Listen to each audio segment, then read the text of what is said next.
TG Plus News edizione di Venezia, buongiorno. In apertura del nostro notiziario la cronaca.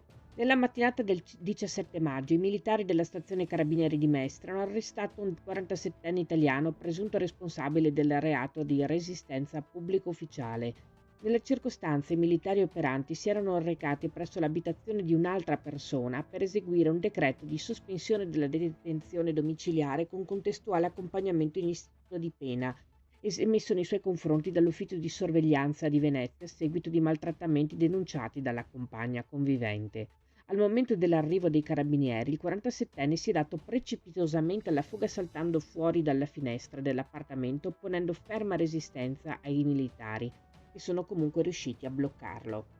L'uomo, a seguito dell'udienza di convalida dell'arresto, celebrata nella giornata del 19 maggio, è stato sottoposto alla misura cautelare dell'obbligo di firma presso la polizia giudiziaria. Parliamo ora di politica e in particolare delle elezioni amministrative 2025. Nel veneziano sono Santa Maria di Sala ed Eraclea i comuni chiamati al rinnovo delle amministrazioni nella tornata elettorale di domenica 25 e lunedì 26 maggio. In entrambi i casi si va al voto a seguito di un periodo di commissariamento iniziato nel dicembre del 2024. I seggi sono aperti la domenica dalle 7 alle 23 e il lunedì dalle 7 alle 15. Nel caso in cui non fosse raggiunta la maggioranza assoluta, nel comune di Santa Maria di Sala si tornerà al voto per il ballottaggio domenica 8 e lunedì 9 giugno. Il comune di Jesolo ha emanato nelle scorse ore l'ordinanza che disciplina l'istituzione delle zone a traffico limitato in diverse aree del Lido.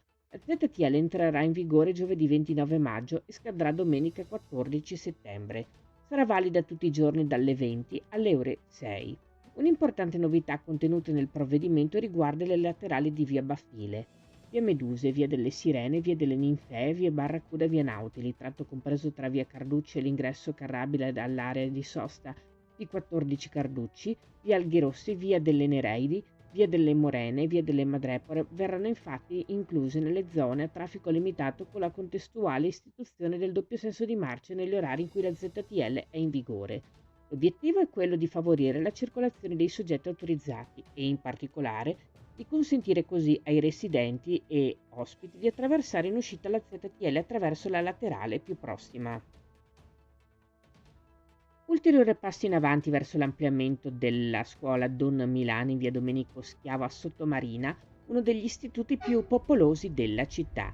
È stato approvato infatti il progetto di fattibilità tecnica ed economica per ricavare ulteriori spazi all'interno dell'edificio.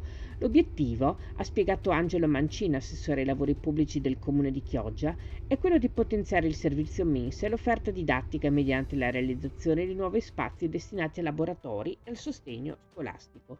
Da tempo gli alunni della scuola devono dividersi in più turni per pranzare, dato il numero degli iscritti e gli spazi adibiti a mensa attualmente a disposizione. Con questo intervento, che ci stava molto a cuore, aumenteremo la capienza dell'aula mensa in modo da ridurre a 2 i turni per il parto.